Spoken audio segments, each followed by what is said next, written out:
Wow, they like fucking sent it. They're gone. Hey folks, well, I'm back. I'm doing my best to optimize for both your attention and the algorithm by posting very, very irregularly. But I've got some footage today that we're gonna, I guess, roast a little bit. This is from my teammate Greg, who's a Cat 4. I lent him my GoPro so that we could see a little bit about how he's racing. I think we talked about it a little bit. He felt like maybe some of the tactics or stuff wasn't quite clicking, even though he is really strong. I can vouch for that myself. He's quite strong. Should be winning a lot of races, and want to see sort of like what's going on. Like what does it look like in the race? And I think that it's really helpful to just be able to look back at your footage. So let's dive in. We're at Pacific Raceways. This is the second lap. Greg started the camera, or second or third lap. And we're doing the full course this week, which is very different from the normal drag strip. And as you can see, this, unlike the drag strip, has a substantial hill in it. We're going down the hill, and then we will be heading through a little chicane and up a quite steep climb. And the finish will be at the top of that climb that they'll go through. But yeah, so pretty steep. Gonna go get up to 35. The speed's a little wonky, but 35, 40 miles an hour without pedaling. So pretty quick. And relatively small field for the 4.5s. And I do want to note that Greg has already raced the 3.4 today. And as you'll see, this is quite a demanding course. It was relatively hot out for the Seattle area. So keep that in mind as we watch this footage.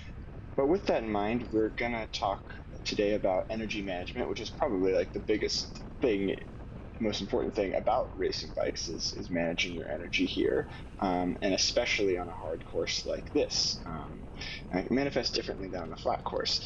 But this is a start of a theme here. We're seeing Greg a little bit off the back here at the start of the climb, and that's meaning that he's having to close this little gap. I think he held the speed pretty well, which meant that he didn't have to accelerate too hard, but I do think it ends up costing a little bit more effort, and he's sort of out of the draft here, which the draft is pretty minimal here, but they're still going probably 13, 14 miles an hour, which it's not nothing. So especially when you've already raced and you're tired, it's important to conserve your energy even if you're feeling pretty good.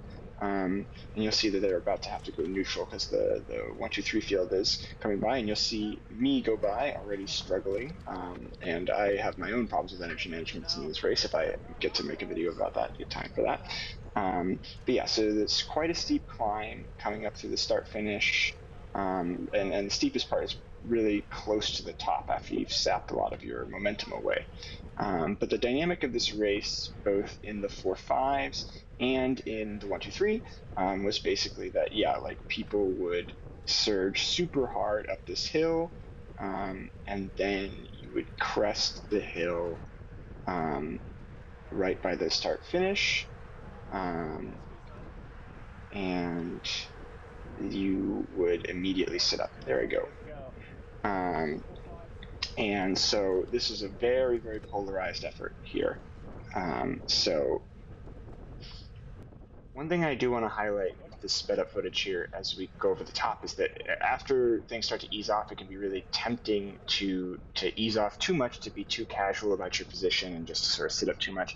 And then what ends up happening is Greg has to close this gap down after like this little gap opens up, and it's not a huge deal. Like he closes it down pretty easily, but I just want to highlight that every kilojoule that you spend does count. You want to be careful about that, and especially if you're spending it for no reason like this, you can end up in a bad way later on in the race.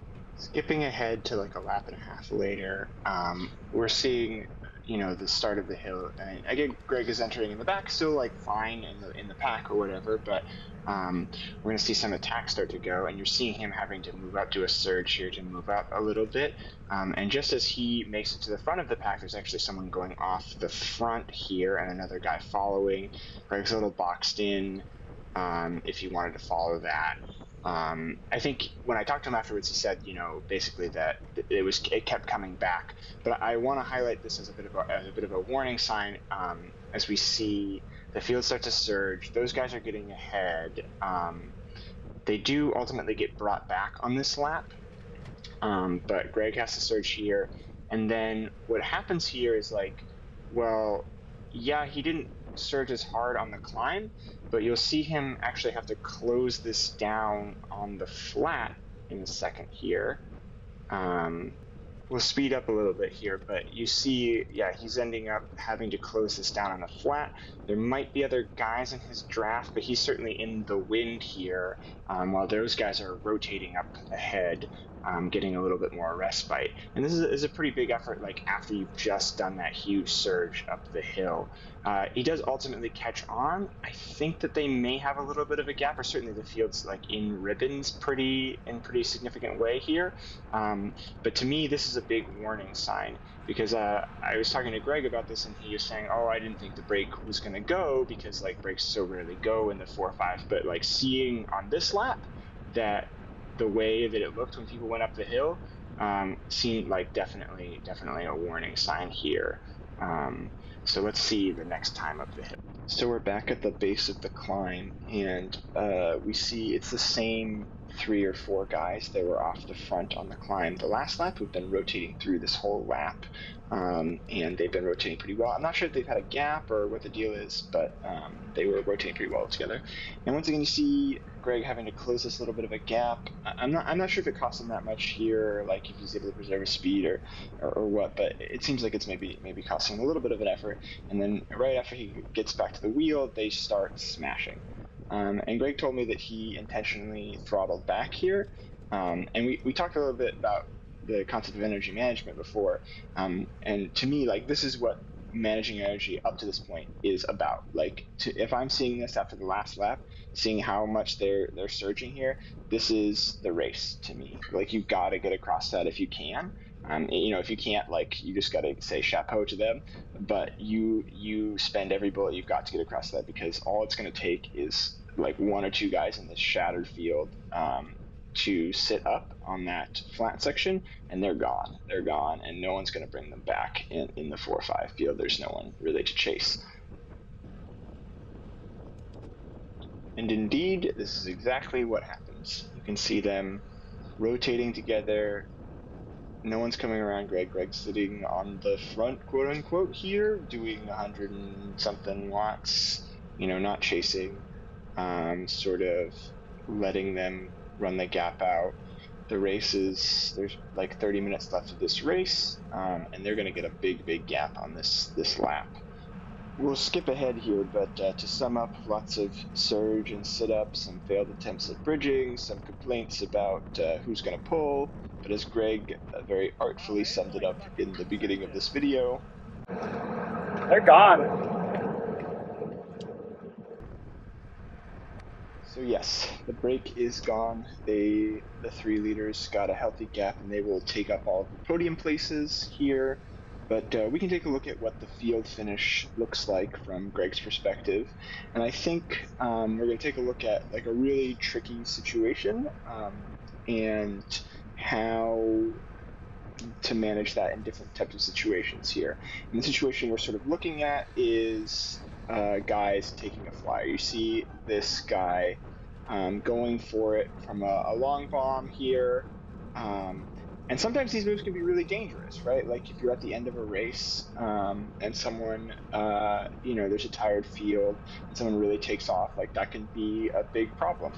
But the issue here that I have with Greg starting to chase here, he does this big surge and then starts to realize that I think what I'm about to say here, which is that like you need a huge gap on the field to be able to outdo them on this kind of finish. When you have this steep downhill into this uphill climb, like the field is going to absolutely smash it.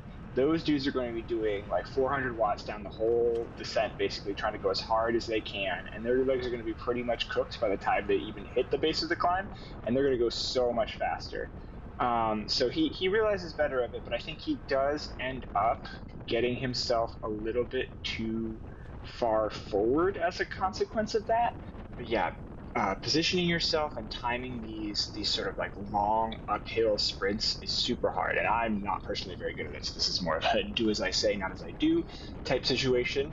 But we're going to see that Greg gets himself a little bit, unfortunately, I think, pinned on the front up here.